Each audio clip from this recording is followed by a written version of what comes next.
Welcome. I'm Mark Stevenson. I'm the Academic Dean and Director of Extension Ministries here at Trinity School for Ministry. The Reverend Dr. Ken Bailey is a renowned and respected cultural archaeologist. He mines the culture of stories.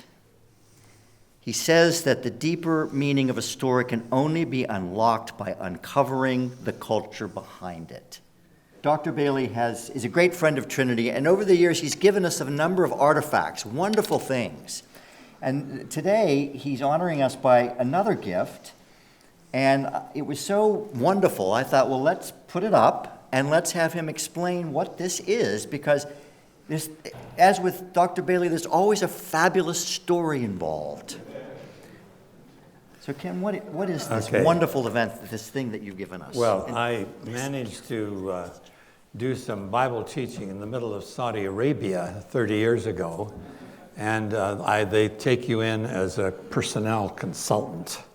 And the churches that you're teaching are mostly underground churches, at least the ones in Arabic certainly are. The English is on the campus of the international personnel, and the government knows that they're Christians, and that's why they meet. Anyway, while there, I was able to go to a shop that was selling all kinds of ancient things, and this was one of them, and this is a Saudi Arabian water wheel. In Ecclesiastes, it talks about the wheel is broken at the fountain. Now, this wheel is made without any glue and without any metal, no nails, no nothing.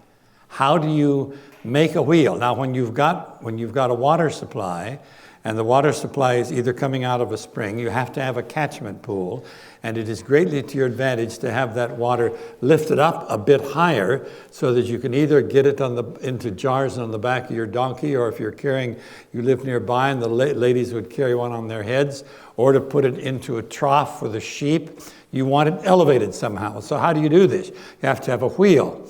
In the middle of a place like Saudi Arabia with almost no tools, how on earth do you make a wheel? The fellow who made this wheel had two tools. One was a saw, and the second was a chisel, and he probably used a piece of wood for a hammer for his chisel and a stone to smooth it out. Now, if you use your imagination, this fellow has a tree. It's about that big around. He cuts a piece off the bottom, and that's his center down here. And then he gets out to the branches where it's about this big around, and he cuts pieces about this long.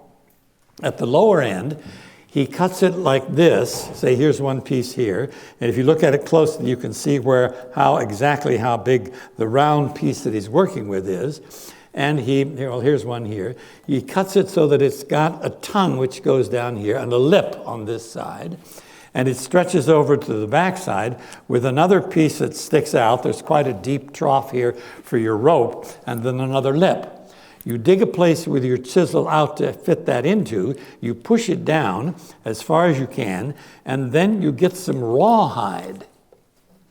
Soak it, stretch it out as far as possible, and tie it. And the rawhide pulls all of these pieces together. You have another piece of rawhide on the far side, and lo and behold, you've got a wheel. Rather ingenious, a very ancient design. I really don't know how old it is. It would take somebody to make some kind of a test on it to see how old the wood is. It could be 500 years old. He found the thing, he was using it for so long it cracked, and so he fixed the crack in the same way by taking some rawhide, pulling it very, very tight, tying it. As it shrunk, it pulled the whole thing back together. The wheel is broken at the fountain. You've got to have a wheel. Here's the way you make it when you have no tools and no metal and no glue. Thank you. It's a very generous gift. Thank you so much.